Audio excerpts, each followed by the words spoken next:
વાવ-થરાદ જિલ્લાના લાખણી તાલુકા મથકે આજે ભયાનક આગની ઘટના સામે આવી છે।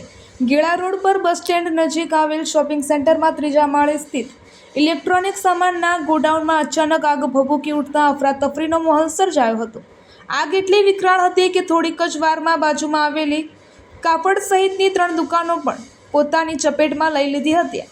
આ ઘટનાની જાણ થતાં વેપારીઓ અને સ્થાનિક લોકો ઘટના સ્થળે દોડી આવ્યા હતા, જ્યારે આગને કાબૂમાં લેવા માટે તાત્કાલિક ફાયર વિભાગને જાણ કરવામાં આવી હતી, પરંતુ લાખણી તાલુકા બન્યાને 13 વર્ષ વીતી ગયા હોવા છતાં અહીં ફાયર ફાઇટર સુવિધાઓ ન હોવાને કારણે 2 થરાદથી, 1 ધાનેરાથી અને 1 ડીસાથી ફાયર બ્રિગેડ પહોંચ્યા હતા તથા 108 પણ તાત્કાલિક ઘટના સ્થળે પહોંચી હતી। ત્યાં સુધીમાં આગે વિકરાળ સ્વરૂપ ધારણ કરી લીધું હતું અને લાખો રૂપિયાનો માલ સામાન બળીને ખાખ થઈ ગયો હતો।